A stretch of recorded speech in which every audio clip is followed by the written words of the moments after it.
Awaken to play.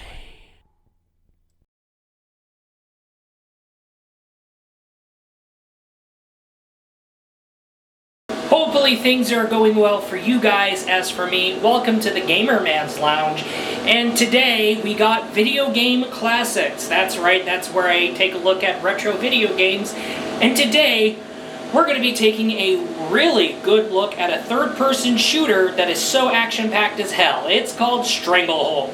John Woo presents Stranglehold. Okay, it has John Woo's name on it. This is his presentation. And yes, he presents to you an action video game where guns are going to be blazing like hell.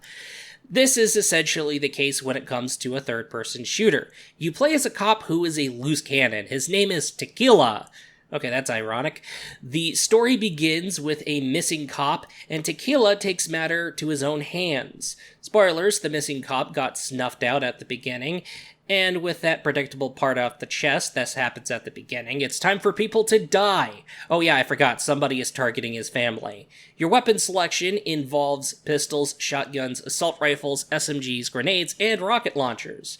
You can wield 2 weapons at a time, so keep in mind about that. The game will give you 2 levels to get the hang of things. Oh, and I also forgot, as you run out of ammo, you can use your fists until you collect weapons that are scattered throughout the field as you take enemies out, by the way.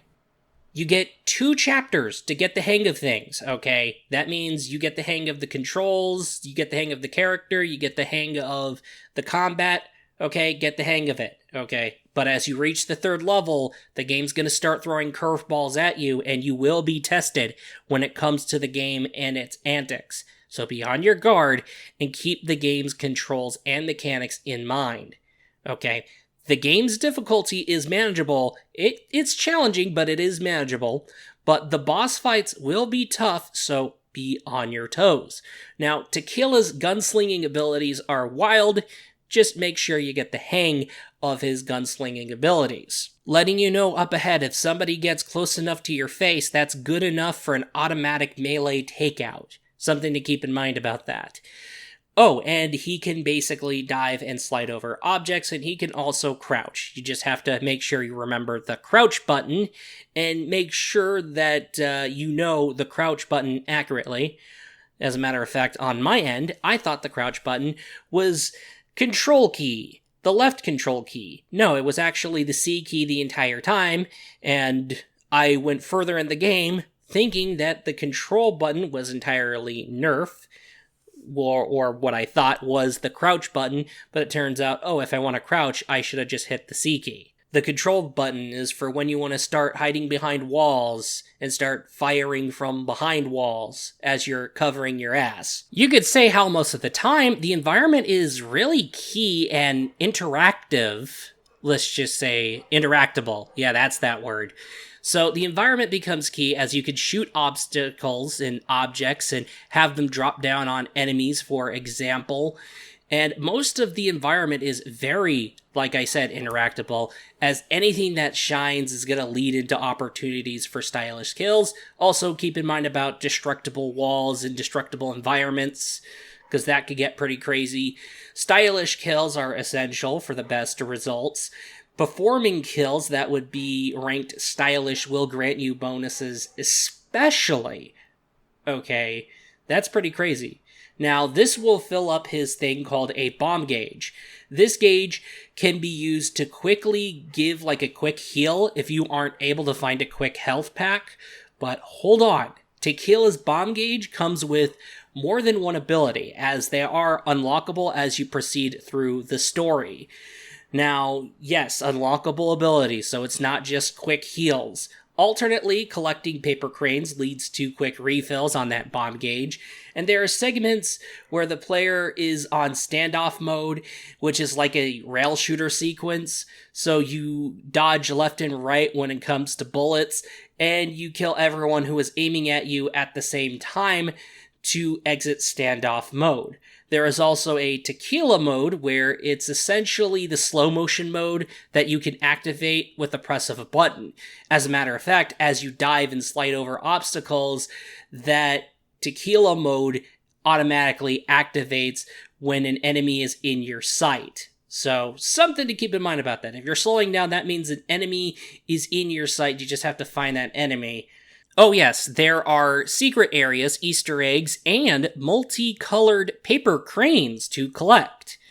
Also, you will be graded on performance, so be on your best skill. Now, there is a few stability issues where the game can freeze in certain areas in rare times, okay? And the over-the-shoulder camera could use a tiny bit more work, but it is manageable. While the game has multiplayer, good luck with that. The campaign is short, but it's jam-packed with challenge sequences and pure mayhem. I just wish there would be more duration to this campaign. I will go ahead and say the game is really chaotic, very chaotic in a very good way. You're having a good time when it comes to the destructible environments. The intensity goes haywire. You're on your toes a whole lot, and that's really something I would appreciate when it comes to Stranglehold. And that's the thing. It doesn't just act like an action game, it becomes the action game. Despite its annoyances, okay, the game really gets chaotic to a point where you end up appreciating the chaos that Stranglehold is known for. I will go ahead and say, when it comes to the environments, the level design, it is out of the park. Okay, really well done, very well done at the end of the day. And the sound presentation is good, even though it just needs a little bit work in some areas. Now, I do have frustrations with Stranglehold, however, these frustrations are at most much something to do with a me thing. So, these frustrations are at most not much to get in the way of the game being good. So, like I said, it's manageable for one. Okay, as it's just me needing to get the hang of the game more. And two, you will start to have a good time at the end of the day as you find things that, okay, you didn't know you can do, but hey, here's things that you can do. You feel more like a badass at most as you get the hang of this game. It is a solid experience that is replayable as you gun for the highest grade at the end of the level or throughout the entire campaign. Good times are to be had with this game despite its issues. And that said, this game is absolutely recommendable. Okay, how did nobody say anything to me? For crying out loud. I just found out that Stranglehold is a continuation from the movie called Hard Boiled. And it was directed by John Woo. And it was starring the character Tequila.